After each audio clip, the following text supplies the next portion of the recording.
The only voices that I listened to was, I said, the shadow, which I'll bring up a lot. That's your doubts that constantly happen. That's the fear, but that's the fear that drives you to succeed. Without that, that's the same. It's all in one. If you're frightened and excited, that means it's worth something. Whether it's love, whether it's going into an audition, whether it's you're about to perform, all those things combine to one beautiful thing, and you don't want to lose that fear because of judgment. Mm-mm. For sure. Talk about the shadow. Hello, Fresh 92.7, the Beat of Adelaide. Great to have your company again today. Coming up next, it's Calvin Harris. Yeah, nice. We're back, baby. I love it. Yeah. Fantastic. Oh, sorry. Dill, we good? We're good. You're rolling? Rolling. Fantastic. Welcome to another episode of Going Pro. And we were just saying before, this is my man Joel. We would have absolutely loved to have been outside today. The weather is unreal. We're both just massive tan advocates. We love to be out there. We love to just be soaking it up. And we chase the sun, but we're here. We're going to have a sick conversation. Then we're definitely going to have to get out there. We will after we talk about philosophy, ideologies, and everything that you're about, which I'm passionate about as well. So we can get out there after. Absolutely. Let's give the viewers and listeners a little bit of an intro, just a couple of things about you. They don't necessarily tell everything about you, but just a few little accolades. So, former top 10 under 18 Australian junior tennis player, Div 1 college player. You've finished 6th on TV show Big Brother, the reality TV show that we grew up absolutely loving before reality TV in general just got tainted. 7 years professional radio experience. That was all on Fresh, right? Was Fresh and for the Hit Network as well. Yeah, nice. Yeah, you have a long experience as a tennis coach. And I remember growing up playing against you. We had some battles at Ross Trevor, and I couldn't really fully understand at the time because I was quite young. But there was always something about you that I really appreciated, and everyone else on the team, you rubbed them the wrong way, and they hated you. They're like, almost like, I hate Joel. He's just a little shit out there. Yeah. And I was always like, no, I love that guy. Like, he brings energy, he brings heat. He's an absolute competitor. And you had this real, zest. And I don't know, there was this real energy about you that I felt like I could resonate with, that I couldn't fully understand because I was still quite young. And looking back, it makes so much sense. So my first question is, how do you keep that zest for life? Like, is this something that you've always had? How do you maintain something like that? Because I feel so many people struggle with that energy, with having that real zest and just youthful exuberance. Yeah. I think I've got a thirst for human connection in every medium and every platform. And I think when we've caught up before, I discussed that tennis gave me the first sort of stage where I understood the impact that I could have with people, and how I could make them smile, how I could inspire them. And that was when I was young. I was very lucky to have that on the tennis court. And that's what we share in common, man, But I have got a thirst for human connection. I want to get to know people's stories. I think when I was younger, I wanted to perform more. And I think now I want to listen more, and that shows my age. When the sun was black and white, so that's where I'm at now, man. It's a little bit different. How were you performing when you were young? Like, how were you using tennis as a stage, let's say, like from 12, 13, 14? Yeah, well, I just... if we played at Goodwood here in Adelaide, South Australia, and Goodwood was classic for junior tournaments, and I remember I always wanted to play on court 5, and I used to bug the supervisors, and they hated me. Who's the little ferret by the ankle? Can I go court 5? And they used to say, yep, all in good time, let's share it with all the other juniors. But I don't know why I wanted court 5. I wanted people watching. It couldn't have been narcissistic back then. I was too young to understand the concept.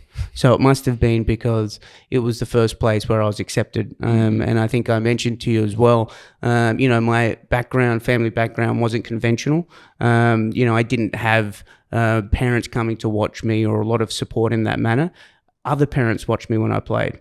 That's where the support came. Wow. And that's what I wanted. And I think that's where the thirst for stage came from. Yeah, it can go in two ways. I mean, some people absolutely love and live for the performance and thrive when people are watching, and other people almost like want to hide in the corner.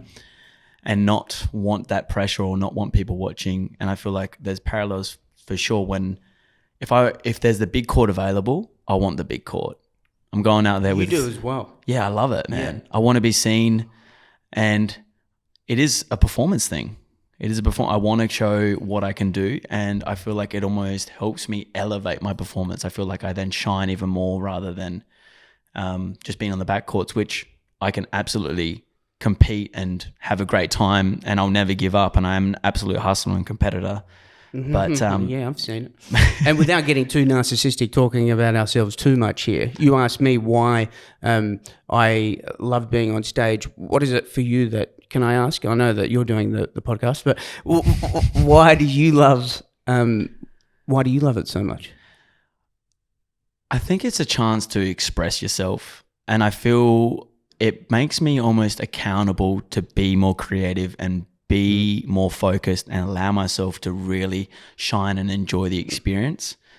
And I do look at it from a stage perspective. I didn't necessarily look at it from a stage perspective when I was younger, but I would say like from maybe early 20s onwards, I started to look at tennis as a bit more of a stage and a place to perform. Yes. And it is like a theatre, which I don't necessarily think a lot of people look at it from that lens. No. Is it the same for you? Like, I'm guessing that was something that you realized pretty early on though. And has it always been, has it changed in a way in terms of how you're looking at it from a stage theatre point of view? Yeah. All the world's a stage, and all the men and women merely players. We have our exits and our entrances, and one man in his time plays many parts. His acts being 7 Ages, one of my favourites. But, the thing is, I think a good performer knows when they're being watched. It's not like you're still not being genuine with your emotions, but when you're a good performer, you're looking from the outside in as well. And when you're on the tennis court, yes, you're in the zone and you have that tunnel vision.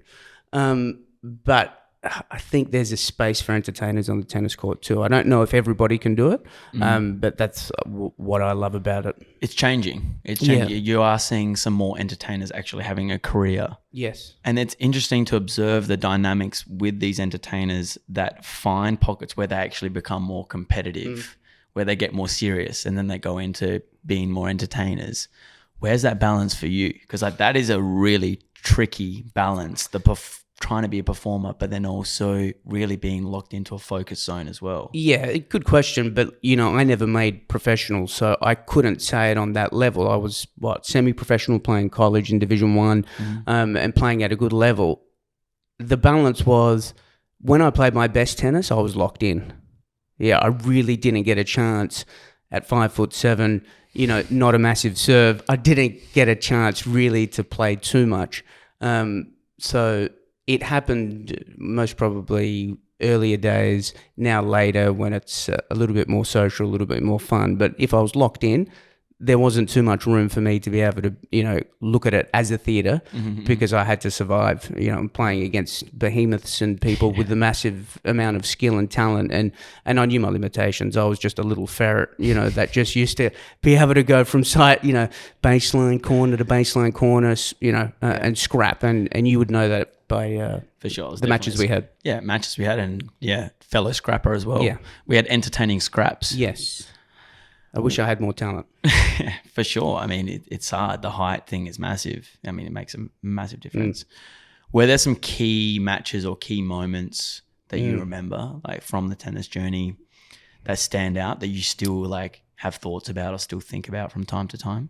Yeah, it's where confidence was built on the tennis court. It's what I tell the kids all the time and mentor them and coach them about. I said, you're not going to remember too much about what you did at 13, 14, but that's where your confidence is. And then you will remember 18, 19, and these are the matches that matter. But I think I was playing Goodwood Court 5, show court, and I remember this match because I had my brother and a cousin coming out and other parents watching. And I was 5-4 down, 40-love in the third set against a New South Wales guy. And then I won that game, 40-love down, saved 3 match points. And then when I won that game, it's just raw. You just, I could burst my heart, you just come on. And then ended up winning that set 7-5. And then that builds resilience, which I spread so much to the kids. That's what the tennis court is. You're by yourself, you're problem solving, and your personality is magnified on the tennis court when you're young. And so I do remember that match, and I remember all the matches that I came back from. For sure. How did that shape you, getting wins like that and having these sort of experiences? How do you feel like that's actually shaped you in your 20s and beyond? Yeah, I turn to it even now. I mean, if I'm having some moments or days that, the shadow comes in and you doubt yourself just a little bit, everybody's got that voice. As confident as I am, as high energy as I am, I've still got that shadow. I've still got those voices. So, I do go back and lean on to those sets. That's what tennis provided me when I was young, and that's what it still provides me as an adult. The resilience that I'm able to use to get out of those moments. The problem-solving element is massive, and I feel like a lot of the kids now are struggling with that stuff. Yeah. What are you observing? Like, how do you feel the landscapes maybe change from when you were growing up, where it was just really natural for everyone just to put their blood, sweat and tears and be an absolute competitor, whereas now it seems like it's almost a dying art? Yeah. We got to ask why it's a dying art. Is it a dying art because people are afraid of being judged? The comparisons across social media platforms, there's so many comparisons. We didn't have those comparisons. All I could focus on was putting in that blood, sweat and tears, as you mentioned. And I think that's the issue for them. I think it's anxiety, it's anxiousness. They don't know how to express themselves. And let's not get too generalistic. I would say a high percentage of kids that I work with struggle to express themselves. Yeah. Mm-hmm. What do you put that down to? I would like to dig a little bit more here. Yeah. It's tough. It's a tough question. But it's a question we need to answer. Look, I think it is the fear of judgment, a lot of it. I knew people looked at me like a crazy little ferret. You said people on your team. That didn't matter to me. That can't matter when you put yourself out there. It can't matter what other people think of you. Only things that matter are close friendships, family. I couldn't care less what other people think of me. And I think for them, it's a lot easier on social media to compare. Today's podcast sponsor is Electric Road Agency, who were formerly 4RT. Now, if you want a team of strategists, designers, producers, creators who drive stories to tell your advertising and marketing needs, these guys are the best in the business. They've been extremely influential for us at ATA. They've driven our media game forward to new levels that we never knew that were possible. And they've done it with countless brands, big, small, it doesn't matter what the size. They just love telling your story. So they specialize in health, wellness, fitness, tourism, construction, and they are just the best in the business in creating adaptive solutions to find how to tell your brand or how to discover your brand and tell that story. So highly, highly, highly recommend these guys. And if you want to get in touch, please go on electricroad.au or search the Instagram handle Electric Road Agency, and they will answer your email, your call, your DM, and they'll be in touch and they'll be able to tell your story very well.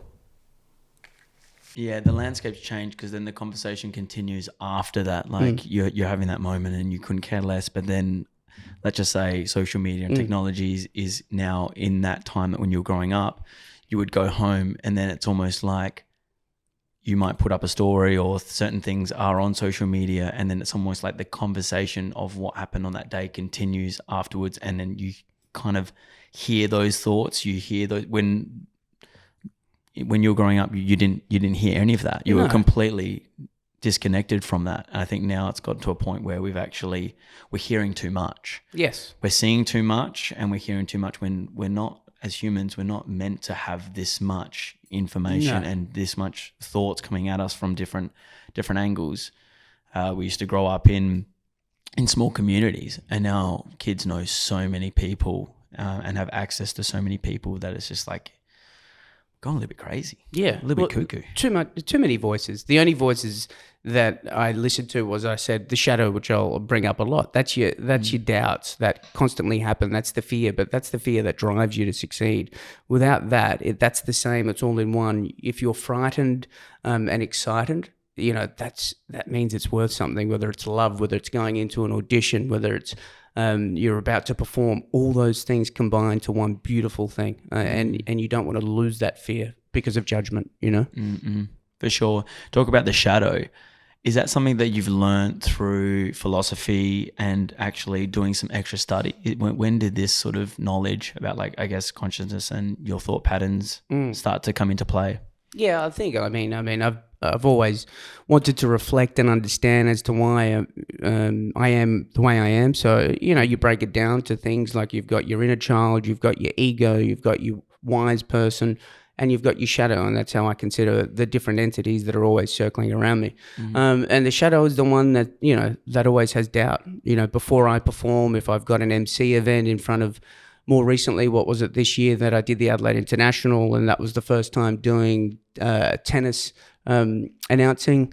And at the Drive, what's that, about 5,000 people? I've done events in stadiums bigger than that, but I still doubted myself this year. And I was like, the voice came in at the start, Joel, oh God, what are you going to do? Are you good enough? Especially when people know me from a tennis background, and I knew that people would judge me, and, so that's the shadow. It's always there. How do you navigate that? Because it's always there, but how do you turn the volume down on it, and what sort of things do you do to just act and keep going anyway? Yeah, I think this stage of my life has been the most where I've been able to work on nature, work on just being still. Everything about me is go, go, go. So I've always done it for other people. This stage of my life is trying to figure out what works for me. And when I'm not in the public space, I'm quite a very quiet person, quite, introverted at home.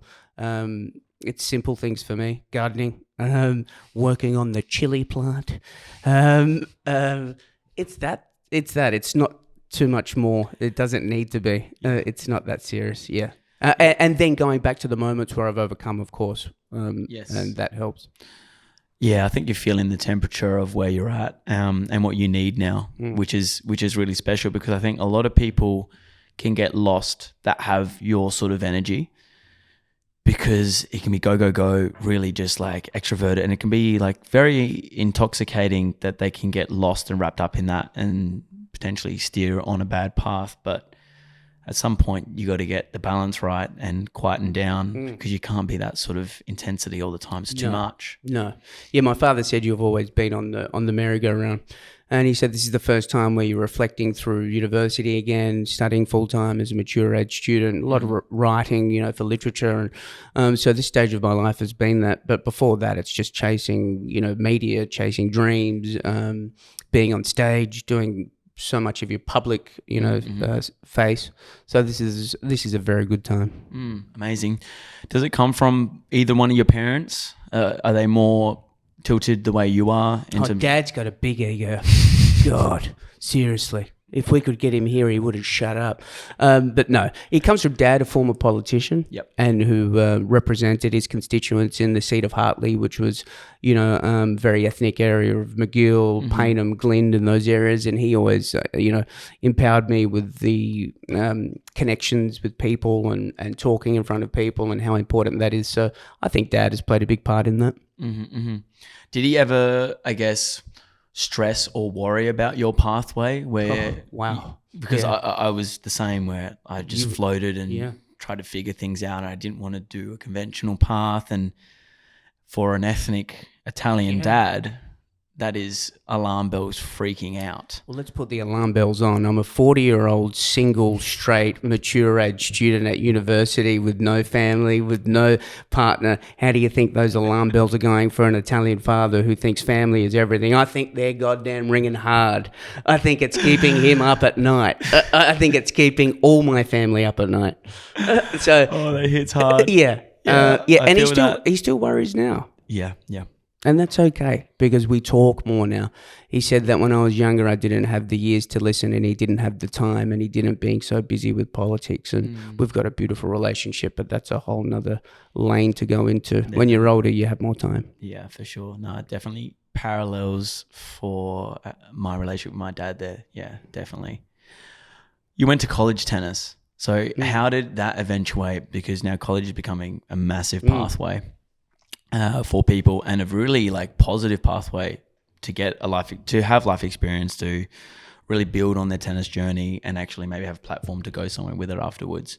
So how did that come about and how was that experience for you? Yeah, so Ray Woodford, Mark Woodford's father, was my coach from 16 to when I went to college in the States. That when I was 16, I started to do okay at tournaments, and then junior career when I got that ranking, that enabled me to get that Division 1 scholarship in Alabama. Here's the thing. It's cold out there, boy. And that was an eye-opener. So that's how that came about. How was your experience there? What was the culture like? Would have been a massive culture shock for you. Did you just live it up? Because I can imagine someone with your personality would have been loving it. Well, now I can reflect on what it meant for me to be always connecting with the marginalized, and that was the African Americans in Alabama. They're the ones that accepted me. I had my first interracial relationship when I was in college. The white Americans, really didn't connect with me and didn't want to get to know me. So, I can reflect on that now. When I was 19, were they just too conservative, like from Alabama? Yeah, absolutely. You've got, the 50 states in America are so different, and Alabama is oppressed. I mean, and I don't want to, I can't say what it is now because it's been so long since I've been there, but when I was there, it was such racial tension that I could feel as a 19-year-old Australian. So I got along with the marginalised. I got along with the African Americans from the basketball teams, from the football teams, and they accepted me and they took me around the dorms and made me appreciate what Troy, Alabama was. Wow, that would have been interesting. Yeah. Are there some key relationships or key moments that you remember from that experience with some of these people? Yeah, look, I did theatre then as well. Yeah. And so I think that was really important for me to understand that although I love tennis, I always loved the stage. But the important relationships also were within the team. And, being a tennis player, as you know, it's so individual. I was with Mexicans, Pablo, Rolando. I was with South Africans in Mark. I was with Venezuelans. So look, for me, culture and understanding culture and getting to experience so many different lenses early in my life, I think has shaped me. And those are the things that I remember most. For sure. I think that would have been super influential for someone like you because Adelaide is such a little bubble and you would have stood out like dog's balls here. Yeah. And having that experience at that age, do you think it almost would have calmed you a little bit and given you a bit more understanding to go like, oh, wow, like I'm not crazy. No. Yeah, well, I think you're absolutely right. You make a very good point because what you feel sometimes when you look at me is you most probably feel the same things here. Yeah. And we've discussed this. I mean, it's quite easy to be judged in Adelaide. As much as I love this place, I'm never going to talk down to it. It's given me so much. But there is a bucket list that gets ticked off in a place like this. And if you're not a part of that bucket list, I think it's easy to judge you. So yes, it was beautiful to go overseas and to experience all these different cultures. And I felt at home, as crazy as it is, being in Alabama, where there was so much oppression and racism. I felt okay. And what was the training like? Like how intense was it? Was it high level? Was it higher than what you expected? Yeah. What was the kind of Div 1 training culture like at that point? Yeah, it was good. I mean, we got ranked nationally at one point. The number one in the team, he went on tour. So I wasn't at the top. I was at the bottom of Division 1. Yeah, training was hard, but at 19 I wasn't as committed to my training as I am now. And what I would tell the kids, when I arrived, I really just wanted to experience and immerse myself in maybe the off-site campus activities, the co-curricular activities. which I got amongst. But the training was very hard. Yes. Yeah. And then from college, where did things start to lead for you? I mean, where were you at after your college experience? You were doing what, 21, 22? Did you feel like you had somewhat of a direction? Where did life take you after that sort of experience where you started to get a bit more of a soundboard of who you are, having a whole bunch of different cultures and maybe a bit more of a worldly perspective? Yeah, invaluable for the worldly perspective and to, solidify that I'm not crazy and that my heart would be accepted by, different cultures and lenses. Direction-wise, not good after I finished college because I wasn't good enough to obviously go pro. And so tennis, that meant, was finished as a career. Didn't know that tennis coaching would obviously enhance that career. So at that stage, little lost, but then went back to acting and went back to the performance side of my personality and started working at a restaurant and doing the classic acting classes at nighttime. Yeah, nice. And then after that, that kind of led into the Big Brother experience. Like, did you have some auditions before? Were you already in some sort of acting roles before getting into that experience you had? Yeah, so I was with Ann Peters' School of Acting, which everyone knows here in Adelaide. She's classic. Well, we had Sarah Jeevens on the podcast, and she talked about doing acting with Ann Peters growing up. Joel, I've got an audition. Now, what are you doing? She sounds like a hard ass. She was, but she wanted to prepare you for what auditions would be like. So yeah, for sure. I was there, and she connected with me, and she wanted to, let me know that maybe my personality was bigger than my acting ability. And she said, maybe you don't need to worry about some of these auditions to play other characters. Maybe you need to go on a personality TV show. So she encouraged me to go on Big Brother. Okay. And she gave me a beautiful bracelet to wear while I was on the show because it reminded me of her, which I wore throughout the 3 months that I was on there. So she gave me the encouragement to go on the show. Because you were pretty young. So what, you were 24? Yeah, 24, 25 when I was in there. Yeah. What a world, because that was the last season that Greta was hosting, right? Yeah. Because I think from there it kind of maybe tipped over a little bit after that and became maybe not the same as what it was, because I remember growing up loving it, and just as kids we lived for that show. We would always talk about it at school, and the first few seasons, like, it was crazy. And that this would have been like, what, the 5th, 6th season or something? It was the last season in the original. It was season 7 with Gretel Colleen, who I love. Sorry, why did that get all deep? Who I love. That's not, it's a bit creepy. Did you have an idea of what to expect going into the show and what goes on? Because obviously you see it on TV, but what is it really like on the inside? I think it was the social experiment that everyone thought it would be worldly, and the anthropology experiment, just understanding how relationships are formed, and when you put harsh realities to the contestants on the show, like sleep deprivation or lack of food, how does that influence the relationships? How does that heighten the relationships? So it was just a study of anthropology then without script. So did not speak to any producers at all throughout the 3 months that I was on the show. Amazing. The only person that I spoke to was Big Brother, and they shared, 3 Big Brothers shared the 24 hours a day. So 3 shifts, 8 hours, and I had my favorite Big Brother. She had the night shift. Joel, this is Big Brother. Joel, to the diary room. I ran to that diary room real fast. There was no intimacy for 3 months, so it was great to hear her voice. What were the dynamics like between people? Like, were you aware of the kind of dynamics underplaying the whole situation? Did you have kind of awareness of this sort of stuff before? No, I didn't. Back then, I think I was just so immersed in being present. I didn't reflect on the relationships while I was in the house like I would now. So it was just being present, being there, completing tasks. Yeah. It's not brain surgery. It was quite easy. For sure. What were the hardest parts, the best parts? What made that experience maybe really challenging for you? Did it push you to your limits in some way?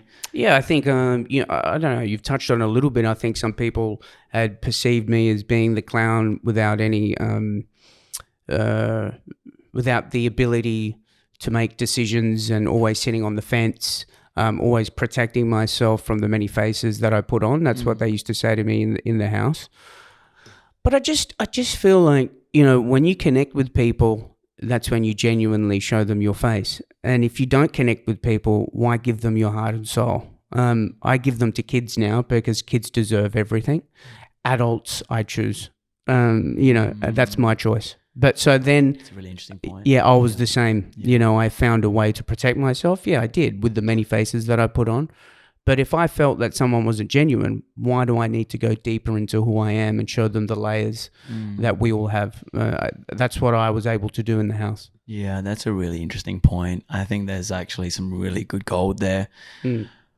Some people, I think, give away too much with the wrong people. And even at that age, it seemed like you have a bit more of an understanding of who to give to and how to connect with people that I think a lot of people struggle with. People are either too closed off or they overshare and share too much that people walk all over them. So that would have been really interesting. So, yeah, very self-aware. But I think I have been because of, I didn't, like I said, I had an unconventional family upbringing. My mum wasn't around too much when I was younger. Dad was very busy. It was my friendships that made me who I was as well. So I learnt very fast who to give myself to. For sure. Like, I think you would have almost been forced out of boredom just to kind of really be creative and find ways. If you didn't have your dad around all the time and you didn't have your mum around all the time, you'd be forced to just get out of the house and hang out with mates or just like come up with games and just be creative all the time. Every performer, every creative person that hasn't had a conventional background will tell you they always played and made things up, their imaginary worlds and things like that. And I'm not on that level because I'm not that talented, but in a smaller scale, yes, I did do those things. And Big Brother, I guess, magnified my ability to be able to do that. How do things change for you from Big Brother? I was very attractive to a lot of girls all of a sudden. I mean, I was a small, cute, brown guy, and then all of a sudden I was a small, cute, brown guy that was on TV. Now, that gets you a lot more. So it changed in that respect, but let's not go to something so lowbrow. What did it change? Very popular for 6 months. Yep. I could do anything for 6 months. I was a rock star. I remember I was working with Amber from SAFM, and because that's what it was called back then, it wasn't Hit. And she said to me, "My God," when she went out, she goes, "In Adelaide, you are just like a rock star." It lasts for 6 months, but you are a rock star for 6 months. You can do anything and meet anyone. How did you navigate that? Because that's a big shift. Like, it's a big change. Yeah, most probably didn't navigate it well, because at that stage I had a 6-month contract with SAFM, now Hit Network, and I had to get up early mornings and do the breakfast show, and I just wasn't committed to it. I was more committed to the co-curricular activities and the outside life that was given to me. But I didn't navigate it most probably well, no. Yeah.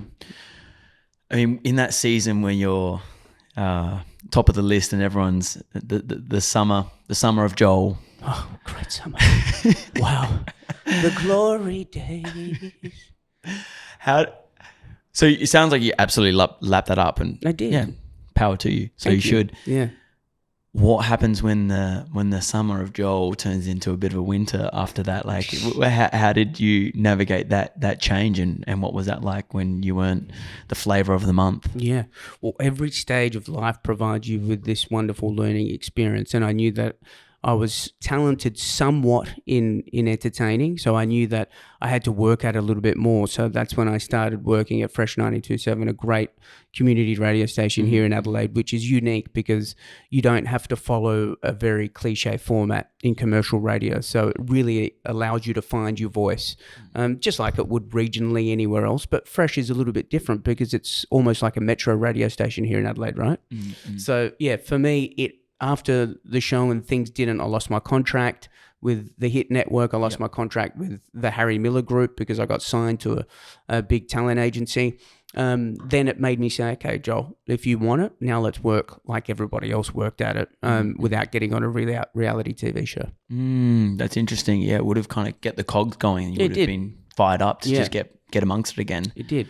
How was that initial phase with Fresh? I mean, how did you start to find your voice and feel like it was actually you presenting as you rather than this carbon copy, just cliche radio presenter? Well, just like you will look back at what you do here, you look back and you're just going to grow so much on air. You know, you don't always have the ability to look from the outside in.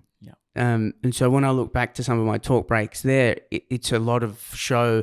There's not a lot of breathing.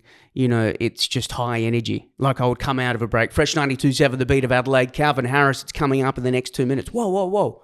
Breathe. You know, it's meant to be Fresh 92.7, the beat of Adelaide, great to have your company, 10 minutes past 8, right.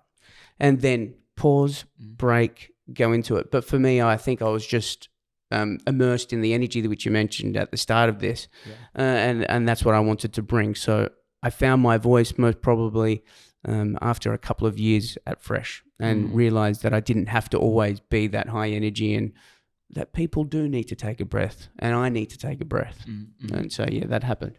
Yeah, how was your persona different? I mean, you touched on just like slower, taking a breath, but how was your delivery at that point, let's say after 2 years, better from your perspective, from how you started?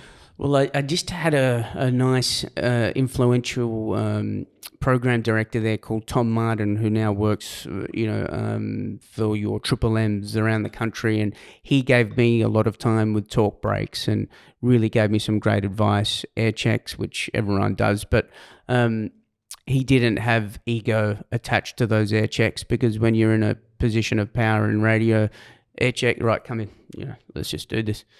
They can really treat you like another number. When you're at Fresh, it was... What do you mean by air check? Sorry. Oh, sorry.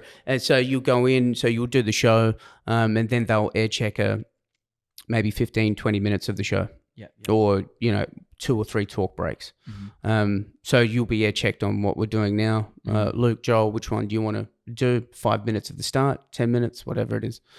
So we'll air check it, yeah. And that's what industry does all the time. And you got some good feedback and he was just super supportive. I'm very loyal. So as soon as I see someone invested in me genuinely, I'll give them everything. I think it's maybe the Italian in me or the ethnicity. It's I don't know why I go there, but I'm a very loyal man. When I see someone is genuinely there for me, I'll do anything for them. And he did a lot for me. So he enabled me to find my voice with the pauses, with still the color, and everything else. Yeah, that's an art form. That's really hard to find sometimes. It is. How is it though for you on the radio? Like, go. You maybe want to get into actually having a conversation with someone. That's why, like, we talked about it with Greg on the podcast. Because he's on Triple M and he was just saying, like, you get 7 minutes and it's like go. You might get something going and then it's like you got to wrap up, and then you got people like tapping your shoulder going like, you got to wrap this up. Like, it's time. We're going to move on. So how did you find that aspect where maybe you just wanted to have a bit more of a dialogue but you couldn't? Yeah, I mean, I think that was one of the things that I made me feel suffocated and that I didn't really process well, because what's a talk break in breakfast radio need to go for? It can't go for more than 4.5 minutes, especially in breakfast radio, with the advertising and everything that needs to happen. So, and then going out on a laugh and finding ways to leave the breaks could be a bit disingenuous for me and too set up. But the best ones do it very well and very genuine. So maybe I I wasn't good enough maybe at times as well. So it's not always what the medium provided. Maybe also I didn't find out how to do that well enough as well.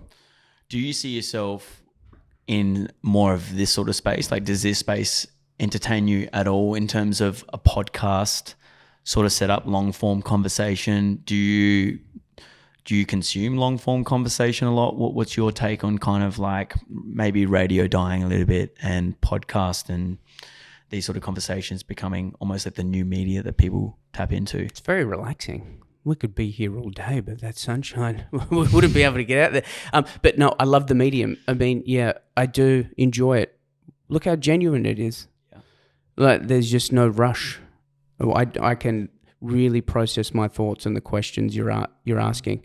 Can you do that in a 2.5 minutes or 4 minute break? And you're trying to be funny. You're trying to give them gold. So you can't always be that genuine. Yeah, it feels a bit forced and fake. Yeah. Do you feel like that media is dying and that mainstream radio, mainstream TV? Where do you feel like that's heading in the next years? Because it seems like they are almost falling off a cliff. Yeah. I haven't thought about it. Look, I haven't thought about it too much. So, I just know that people are loving podcasts at the moment. It's easy to listen to. It works well with the manic way that life is in regards to how fast-paced it is. People can listen to it on the way to work. People can listen to it on their break. The mornings, I know a lot of the personalities that are on breakfast radio here in Adelaide. They're, for me, still some genuine people that want to produce good radio. I was, good friends with Ben and Liam, who went to Melbourne, did Fresh with them. So they've done very well. They've done very well. And they seem natural and genuine, and they're actually funny. That's what I mean. So, no, but they've got a wonderful rapport, and they've got a wonderful connection, and they connect with their audiences. So it goes back to how we connect. It's the human connection. It goes back to that and how much you work on it. For sure. I want to tie back into tennis. So why do you keep coming back? What is it about the game that keeps drawing you in? You still compete, you still train. Yes. You're coaching. What is it about it? Yeah. Well, I think it's my first love. It will always be my first love. It gave me my first stage. I may have felt abandoned when I was younger, and it gave me a place to feel comfortable, and it hugged me. And so now I want to inspire kids when they leave the court with me. I want them not only to get a tennis lesson, I want them to get a show. I want them to leave thinking, Mum, Dad, you should have seen what Joel did today, or you should have heard what he told me about or inspired me about. And when I hear that has happened, that's why I go back to it. Yeah. From a personal and selfish point of view, why do I still play? Because I've still got that dog in me, and I've still got that mongrel. And if I don't use it on the tennis court, it will go to some other places which won't be as rewarding. Spot on. That's why I still tuck in, because you've got that dog in you. Yeah, it's there. Yeah, and you shake it out. Like I had a really intense training session. I reckon it was like 3 hours, maximum intensity. I hadn't had one of those at that sort of duration for a while. I just felt so calm after, just all the demons and just sweat and going hard and just really locking in for that time frame. Do you think you can teach mongrel? It's a great question. I think you can teach elements of it, but some people just have it.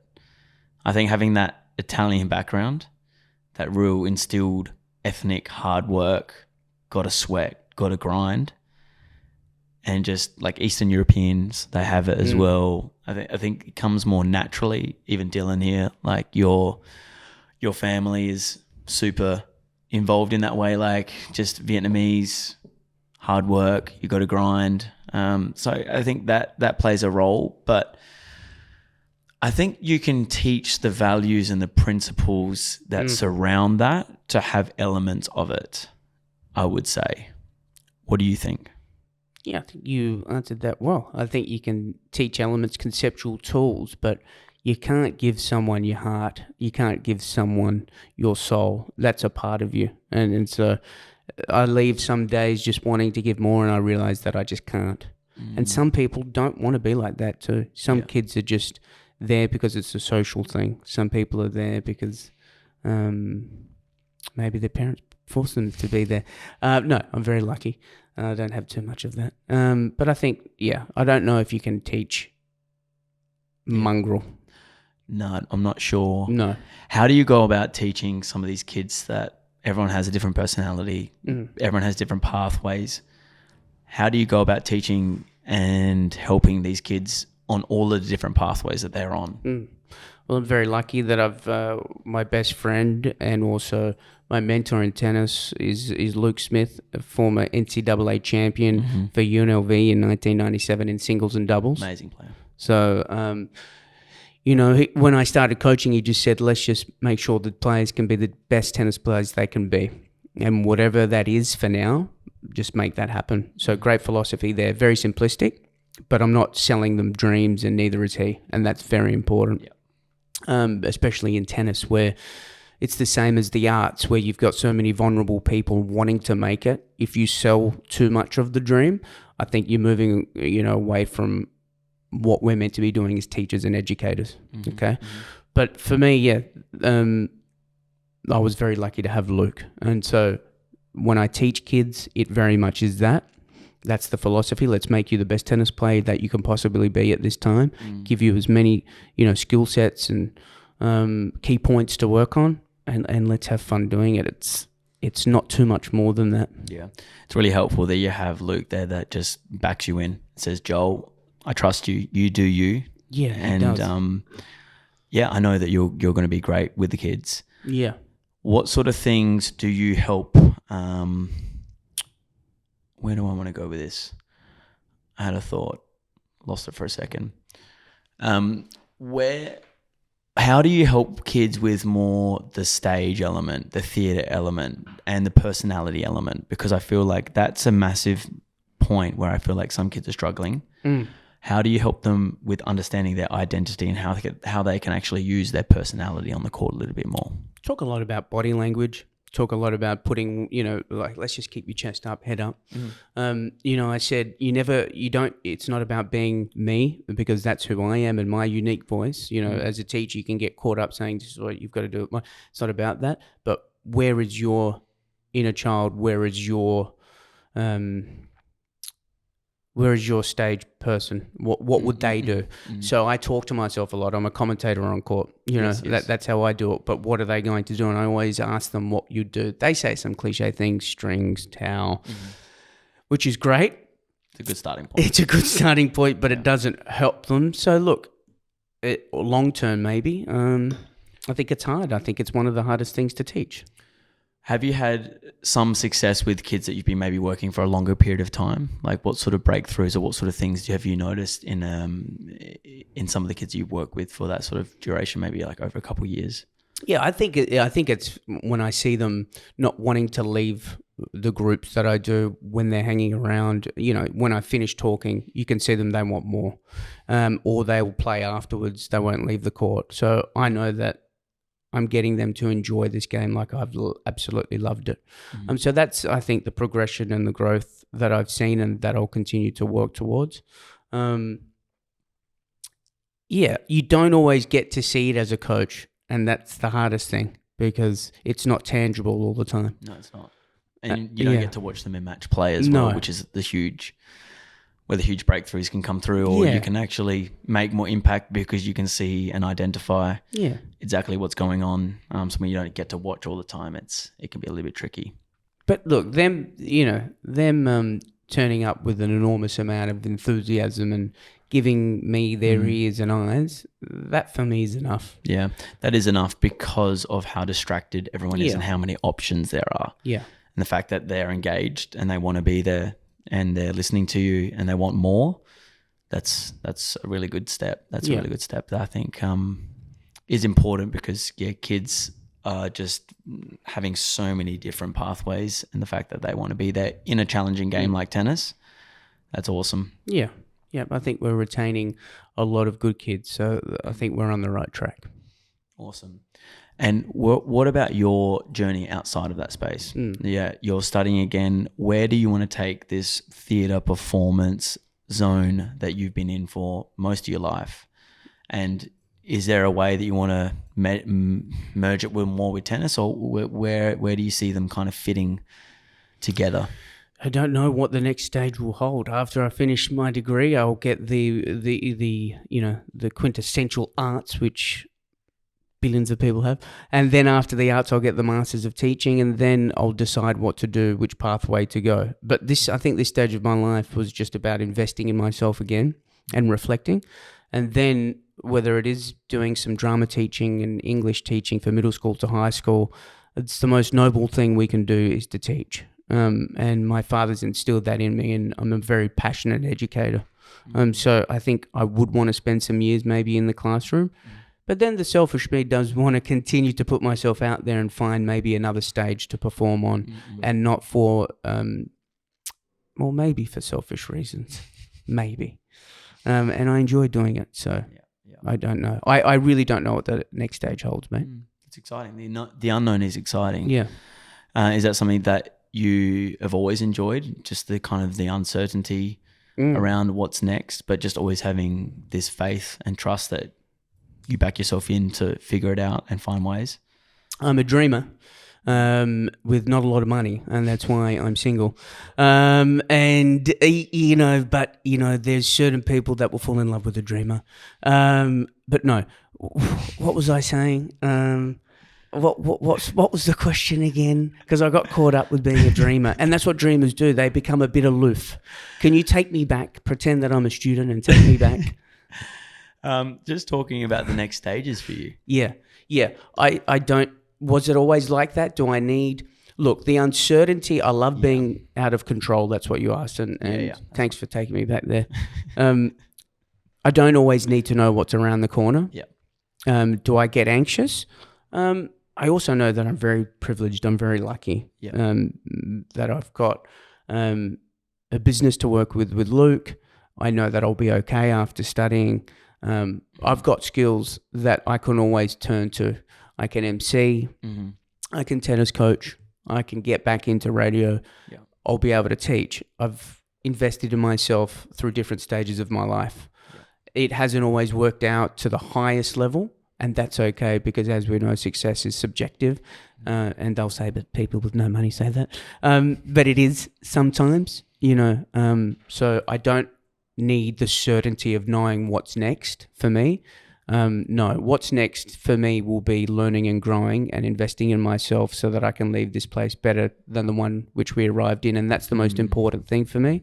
And that's my philosophy. And that's what I always want to continue to do. Yeah, it's so interesting to hear about your life journey, because I see so many parallels, and we've just gone about it in slightly different ways. But there is this feeling in society that you have to do this by this certain point, you have to do this by this certain point. But I get so curious to see people's pathways and different journeys they've been on and do it differently to the conventional norm. And it seems like you've done that, but you're not, I feel like you don't have regrets. Like you just have loved all the experiences that you've had, and you don't look back and go, I wish I did this at this point. And I feel like you've got a lot more stories to tell, which is amazing. Yeah. I've just been blessed and very, very lucky. It's not cliche. I consider myself to be, for all the experiences. They've taught me amazing things. We're not going to get into some of the things that haven't worked out, but everyone has those stages of life where they didn't reach the pinnacle. And I haven't reached that in a lot of my desires, and that's okay. I gave it the best I could at that time. At least you can look back and not be just wondering whether you gave it a crack or not. Because you just hear so many stories of people just going into whatever field that they thought that would be good for them, or like the conservative path, or something that was going to be safe. And then they look back and go, wow, like I'm not happy and I don't really like where I'm at. Oh, no. And you have done the opposite, which is, and lived a very full life, and maybe things haven't worked out, but you're here, and all I'm hearing is just love, gratitude, just laughter, humor. You're having a great time. Gratitude is big. It's so simple to say, but It's rarely exercised. And people ask me when you said at the start, what's your energy? I'm so grateful, and I mean that sincerely. The monotony of work, when I go into work, and people always say sometimes, and it's various workplaces, they go, oh, I'm tired, or this, and I always go, it's okay, let's go. Let's have a great day. I mean, when I walk into work, I put my glasses on and I wave to fans every single day. And people think I'm nuts. And I say because there's sunshine around me and my fans are clapping. So I do that every single day I walk in. And it breaks up the monotony of the day. Yeah. And so, yes, we don't want to be involved in a rat race, but how are you changing that? How are you changing the monotony? Is it little things? I do that. What do you do that's different? Or are you going to say, well, it's boring today. Or I don't know, here we go again. Change it up. For sure. I mean, that is a big one. Just not being in the rat race. I feel like you are in the system, but not of the system. Don't want to be a part of it. I mean, you can be the monk or you can be the hippie in the commune. Yeah. But then you're not in the world as well. Like, no, I mean, I've had moments in my past where I'm going like, what's this all about? Do I even want to be part of it all? Mm. And then you find a way to kind of be in it, but be you and have that kind of just waving out at the fans and taking the piss and not being a robot, which it seems like a lot of people struggle with and can't find that balance. And how do you become more grateful? How do you become more grateful? What do you do? Yeah, to show gratitude, I mean, I think it can be as simple as it can start with the basics: roof over our head, food. I just always think about those people that don't have a voice. I said this to a kid the other day at the drive when they were struggling and they were walking around shrugging their shoulders. And there were some wonderful partially blind or full blind tennis players that have to have a rattle in the tennis ball so that their ears can, take them to the ball. And they're having so I'm not saying that they're struggling by any means because they're having a great time playing tennis. But I said to the children, do you think that they would love to be able to see what you see? Well, they said, yeah, absolutely. I said, well, let's show some gratitude for that. Every time I say to the kids, look at where we're getting trained at. Look at this tennis center. I said, just pause, show gratitude for it. It's the simple things to show gratitude. Food. I've been without food, haven't had the best places to stay in. So I understand those things. And I think it starts with the simple things and then you can build your way up to other things. But I think start small and then build. It's the same thing. It's the same with the kids at tennis, talking about the same things. The sunset, the beautiful sunset that we get to have that just goes over our courts. Yeah. But and then it's cliche because then what about if the person can't relate to that? So they've got all those things. So what do you do? Yeah, a real life example with the blind people literally in front of you. That is an amazing example. Yeah. So I think that's where it can start.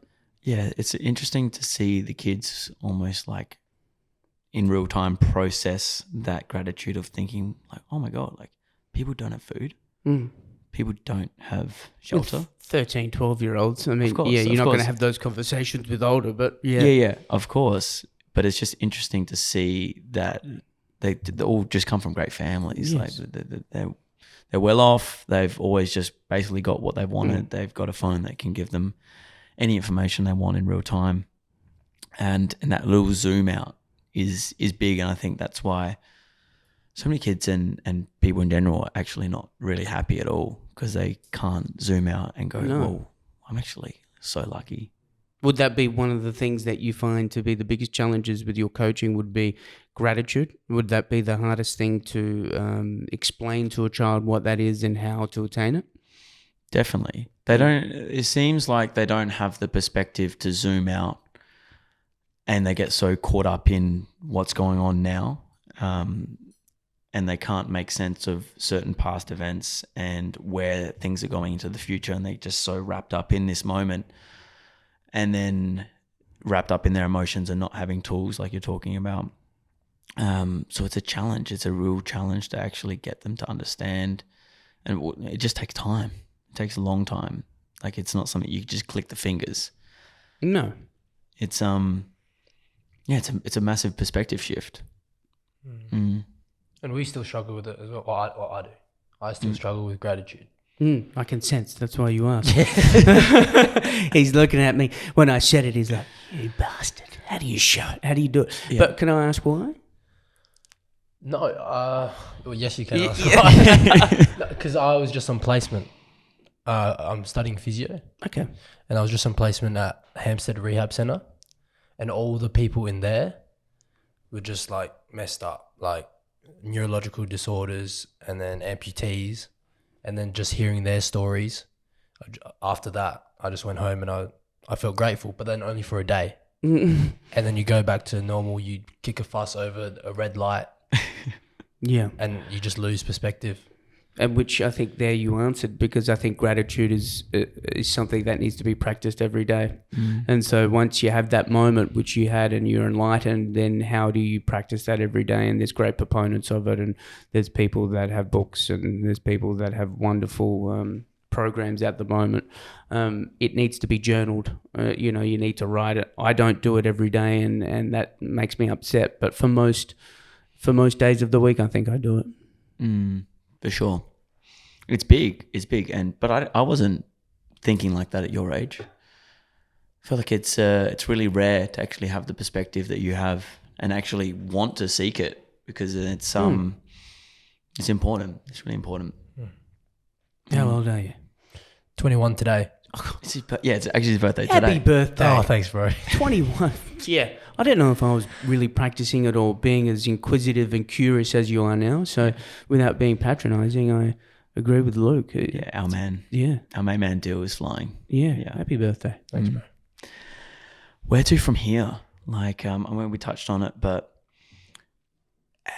where do you see yourself 5-10 years time? What sort of things do you really want to like birth into your life, or in this next phase of your life? You talked about you starting to listen more, and really give back to you in this next phase. Like, where do you see yourself, or where do you see this phase almost like transforming even further in the next Joel era? Wow. Such a hard question. That is, though. I think it's finding more skills and ways to be content, because I was obsessed with being happy, and as my father says, we need to be more content. So I need to find more ways in the next 2 years to be content. Because of my high energy, I'm always needing high releases. So I need to make sure that that's not detrimental to me personally. Even the way I love is very intense. It's most probably sometimes too much. And so I need to find ways to not change it, but to manage it. In what way do you mean too intense? Like too much? Yeah, former partners have said that it's too much. I'm just going on by what they've said, not what I've said, what I think. But no, I think it can be I can be too immersed in it. Yeah. Because I want to be so present, and that's great for children. It's great for teaching. Is it great all the time in a relationship to be so present, to be so involved? Most probably need to step back a little bit. And I'm 40, right? So I'm like Peter Pan, the one that's never grown up. But there are a lot of men that haven't grown up. So I think the next stage is really being patient with being content and finding skills and ways to get there, without having to be so high energy all the time. I'll always be me. It will just be managing it just a little bit more in my older age. Are there certain practices or tools or things that you want to impart in your day to get to that more content spot? I mean, you talked about practicing gratitude, but there's certain like things that you feel you need to implement in your day consistently to help you on that path? Yeah, absolutely. I think when the weeks are going very well for me, it is with nature in the backyard. It is stretching. It is pausing. It is breathing. It is gratitude. When the weeks are going well, all those aspects are moving in the one way. When that routine is broken, that can quickly go. And especially for someone as excitable as me, for someone as intense as me, that can go. So I need to keep that routine in my older age, because a lot of my friends have beautiful families and kids. So I can't really turn to them for counsel or talk to them as much as I did when I was younger. And that's just a normal part of life. So really relying on myself a lot more for some of the things I relied on other people to give me. How do you find that having all these friends in just different stages of life compared to where you're currently at? What's that like for you? I've got a lot of adjectives for that. No, I'm very happy for them and love all the children in their lives. They call me Uncle Joel. They love Uncle Joel. I found it hard when I came back from, where was my last? I was in Coffs Harbour when I was doing radio there. Yeah. I found it very hard because I guess I needed to talk to people a lot. I'm a communicator. So not being able to communicate and having to look inward a lot, it was very difficult when I first came back to Adelaide. The start of that journey would have been really challenging. It was. Because everything would have been just stopped. High volume. Yeah, everything just stopped. And it was just so silent, just like now, if we just to pause. And that's how I felt inside. I felt like I didn't know where to go with all this energy. So I need to, you talked about my high energy. It needs to go to good places. If I don't take them to good places or work on those good places, like anyone, it can go bad. Yeah, it's refreshing to hear just about the good weeks where you're doing all these things. Because I definitely feel the same way when I am doing my practices and things that help me feel like a not so crazy person and can direct my energy in a more impactful and clear way rather than just it being scattered everywhere. Yes. It makes a massive difference. But I guess the hard part and what I think why people who maybe embark on this journey or why people don't embark on this journey is doing that stuff consistently over a long period of time. It's so challenging, and looking within and seeing your shortcomings and where you missed the mark and things about yourself. You talked about the shadow. It's not very nice. No, it's not very nice sometimes. No. So that will be, I think, what you asked earlier would be the next stage to continue to work on that by myself. And as much as I want love, I had a dream the other night that someone was trying to get to me. And she was trying to, my third love was trying to get to me, and she said, "You're not ready." Interesting. Yeah. And what do you make of that? I agreed with the dream, and I agreed with her. I'm not ready. I've had lust. I've had my second beautiful love, and the third one, normally is the one that will last. And the dream just said, "No, you're not ready because you haven't worked on your energy. You haven't worked on being content with yourself enough." Yeah. And I listened to that. That's really interesting. That makes sense. Yeah. I think when that does happen, I think you're going to be really ready, and it's actually going to come at a beautiful time, and then the right time. Yeah. And you've done the work, and you've had all of the experience, and you've had all these stories that you can really just settle into that and be a more content version of yourself, and not be as erratic with your energy. Yes. So that season of Joel was going to be quite cool. That will be better than the summer after Big Brother, and that was a good summer. But that's short. That's short. That's lusty. You know what I mean? Yeah. You get to a point, or people find their own pathway. But for everyone, you kind of get to this point where it is kind of like the lust and that short-lived stuff. It doesn't hit the same, and you want something that's this slow burning fire. Yes. Sitting around the campfire that's just going to be quite wholesome, but also got all of the other ingredients to have a bit of spice as well, because I don't see yourself being with someone that isn't going to have some sort of spice. And we need spice. No, well, we don't. When we say things like that, it doesn't need to be salacious. We need spice. It's important. I put a lot of chili on everything. Nuts for chili. Need it heightened. So that's the same with everything else. For sure, very important stuff. These conversations are so fun. Yeah, it's been an absolute pleasure. Thanks for having me. No worries at all. I always love just our relationship is I roll into next gen. I'm hitting with someone. You're out there coaching. We have some absurd banter or some crack up comment and just talking about how good the weather is and getting after it. And you're wearing those pink shoes and I'm wearing those pink shoes and we're looking good. And we're always just frothing having an absolute froth for about 15, 20 Yes. seconds, and then we move on with our day, and there's a mutual understanding for this reverence for life and how lucky and grateful we are. So absolute pleasure to share that with you on the podcast, and look forward to just being around and seeing you in your next journeys, man. Yeah, I'll see you soon. Thanks, man, and continue with your beautiful curiosity for life. Appreciate that, brother. Thanks, man. Ciao.